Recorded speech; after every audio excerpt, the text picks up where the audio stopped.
Welcome to Your Strata Property, the podcast for property owners looking for reliable, accurate, and bite-sized information from an experienced and authoritative source. To access previous episodes and useful strata tips, go to www.yourstrataproperty.com.au. Hello and welcome. I'm Amanda Farmer and this is Your Strata Property. Today I want to talk about living with criminals in your strata scheme, or more specifically, how we might get rid of criminals from your strata scheme.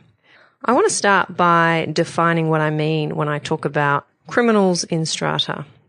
This is a resident, maybe an owner, maybe a tenant, and it's not just someone who's breaking the law by breaching the bylaws. It's someone who engages in some pretty serious antisocial and illegal behaviour. I'm thinking of things like drug dealing, property damage, theft.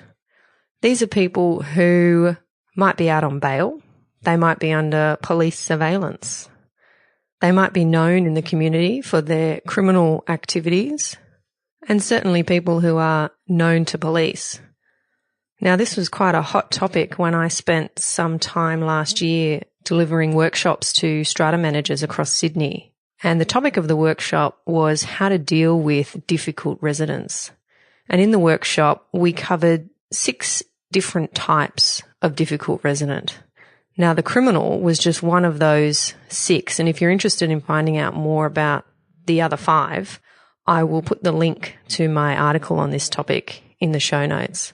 It's an article that Jimmy Thompson, writing for the Sydney Morning Herald in his column Flat Chat, recently quoted, and I'll include a link to Jimmy's article in the show notes as well if you want to check that one out. So why were criminals such a hot topic in my workshop? I think it's because of the serious consequences of having an active criminal living in your building.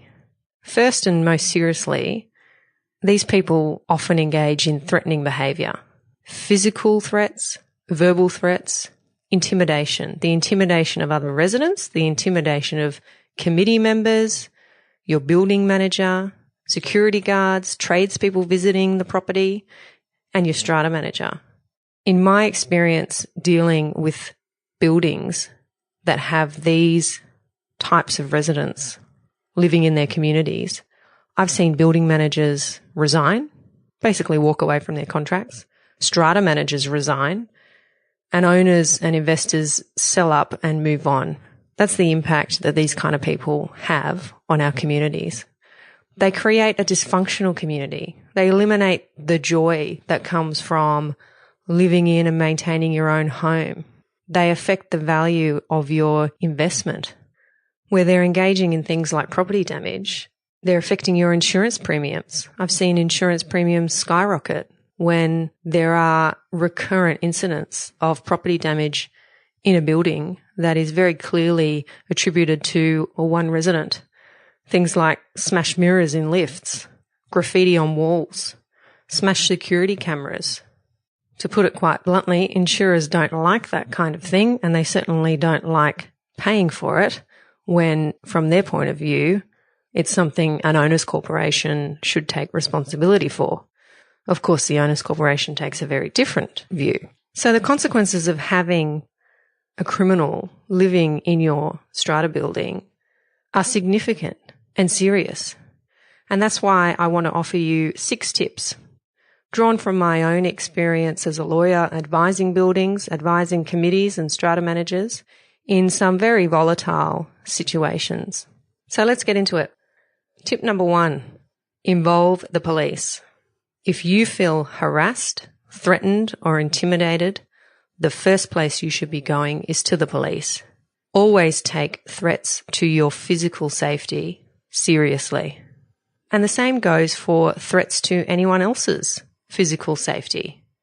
If you're a committee member and you know that there is somebody living in this building who is harassing, threatening, or intimidating other residents, then from my point of view, you have an obligation as a committee member to do something about that. That means ringing the police, making a report, providing a statement, and to the extent you have any evidence, providing that evidence.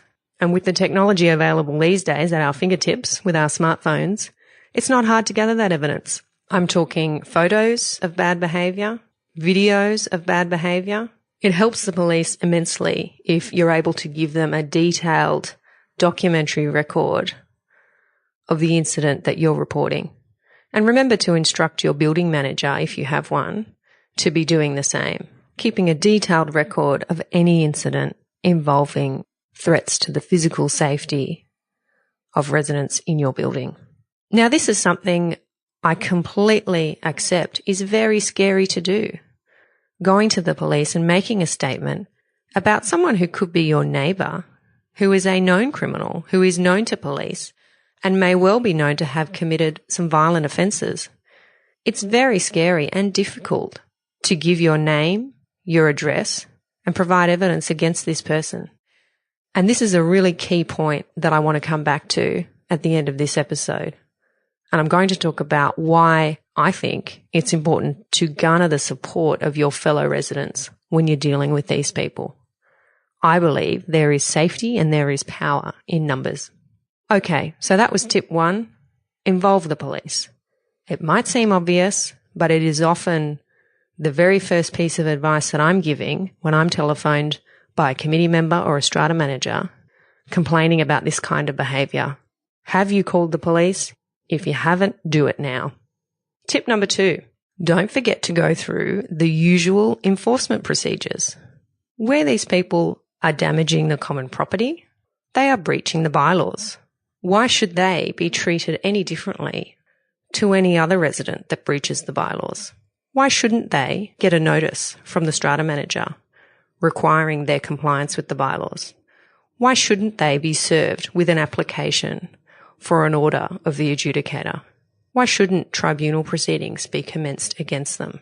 These are all of your usual enforcement procedures. And all too often I see buildings that forget to engage in these procedures when they're dealing with criminals. And from my point of view, there is no reason not to be taking these steps. In fact, I believe it's vital to be taking these steps if you want to change the status quo, if you want to have an impact on this person. You might think that they receive a bylaw breach notice in their letterbox. They tear it up. When that notice is ignored and it progresses to a tribunal application and a fine from the tribunal, maybe the attitude will be different. Maybe it'll be the same. But taking these steps is certainly better than doing nothing. In fact, in my view, an executive committee has an obligation to be taking these steps, to be enforcing the bylaws, to be doing whatever it can, whatever's in its power to protect the building's residents. And I think a committee that doesn't take these steps or instructs its strata manager not to take these steps is exposing itself to liability, maybe personal liability, that's not going to be covered by your office bearer's insurance policy. When you're taking the usual enforcement steps, the other thing you're doing is recording that fact in the minutes of committee meetings, in the minutes of general meetings. And this takes me on to tip number 3, which is to publicise the bad behaviour. I believe that publicity is a criminal's worst nightmare. I think criminals are nothing less than bullies, and bullies thrive on fear, other people's fear. And when people are afraid, they stay silent. Brave people don't stay silent. It doesn't mean they're not afraid. It just means that they're brave. They report bullies, they report criminals, they report bad behaviour, and they publicise it. In the case of a strata scheme, that means recording in the minutes of your committee meetings that this person has breached the bylaws and what exactly it is they've done, that this person has damaged common property and the cost that has incurred for the owner's corporation, the insurance excess that's had to be paid, the potential increase in insurance premiums. What you're doing by publicising the bad behaviour is gathering support. You're letting other residents know that this is happening and who's doing it. And as long as you're only relaying the truth in order to ensure the safety and security of residents, there's nothing wrong with naming this person. You're letting investors who don't live in the building know what's happening. They have a right to know. And the minutes of meetings is a perfect place to expose this person for who they really are, a perpetrator and a bully.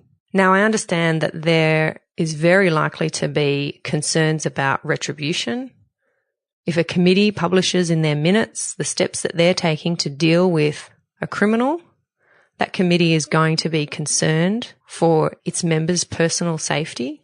A strata manager might be concerned for their own personal safety, where they are seen to be carrying out instructions from their committee that this criminal doesn't like.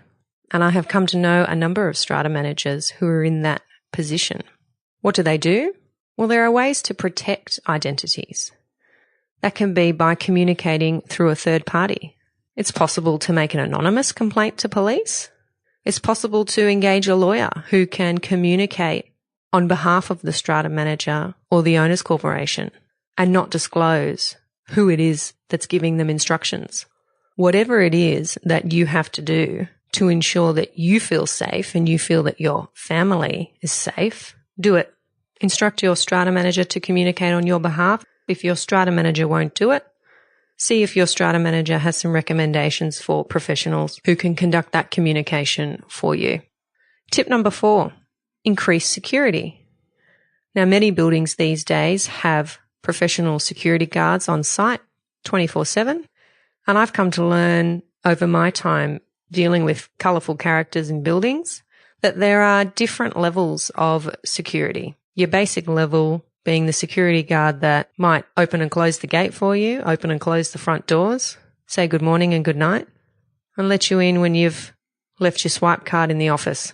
That's not the kind of security that you need when you've got criminals in your community. You want the tough guys. You want the guys who are ex-police, ex-military.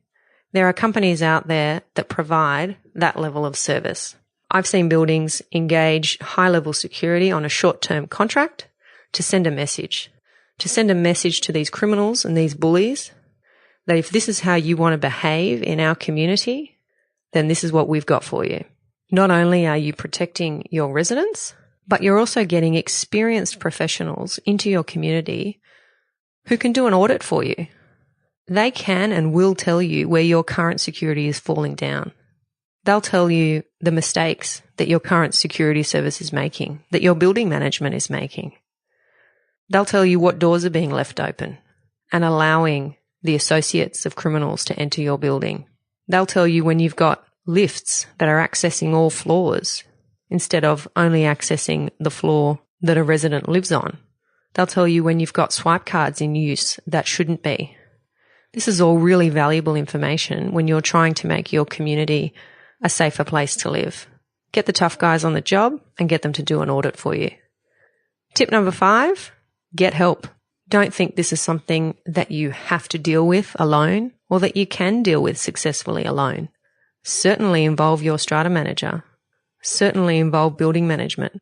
Remind them that you want regular reports. You want to know what's going on in the building. You don't always know what building management sees and hears, and sometimes they forget to tell you. They need to be prompted. I've mentioned security, and I've also mentioned police. Lawyers can also help you, not just with correspondence and with communicating with the police, but practical things like attending meetings, chairing meetings. I've certainly done a few of those for chairpersons and strata managers who have been so harassed that they simply aren't confident enough, that they simply don't feel safe enough attending meetings. The meeting can be held at the lawyer's office and preferably in a room where there are security cameras. I certainly have security cameras in my office, and it's amazing the change in behaviour when you're sitting around a table with a bunch of bullies and you point out the security cameras in the room. Suddenly they all become altar boys. A security camera is a valuable tool. And the final tip, engage your fellow residents. I touched on this in tip 1. Standing up to a bully is a scary thing to do on your own, especially when they're a known criminal. I accept that. But there is safety and there is success in numbers.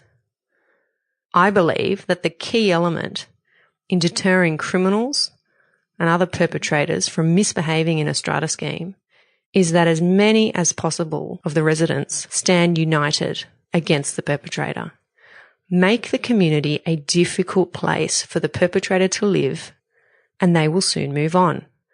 That house 2 blocks away is looking like a much more peaceful option than this strata scheme, where the police are constantly knocking on my door, where I get letters in the mail, fines from the tribunal, my name plastered across the minutes, and the tough ex-military security guards checking on me. That criminal's thinking, why do I want to stay here? And that's when you've succeeded. So those are my 6 tips. As you've heard, I believe there are means available to effectively deal with criminals living in strata schemes. There are legal processes, but there's also a few practical common sense measures where you've got clear communication, consistent approaches to enforcement, and the confident assertion of rights and obligations. I believe that a committed strata manager, a committed executive committee, with the support of other residents and appropriate advisors, can effectively deal with criminals in their strata scheme. So I'm interested in hearing about how you deal with these types of characters in your building day to day. Do you have criminals living in your community? How are you dealing with them? Share your comments, let us know about your successes, or ask for some guidance. I look forward to hearing from you. Thank you for listening to Your Strata Property, the podcast which consistently delivers to property owners reliable and accurate information about their strata property. You can access all the information below this episode via the show notes at www.yourstrataproperty.com.au. You can also ask questions in the comments section, which Amanda will answer in her upcoming episodes. How can Amanda help you today?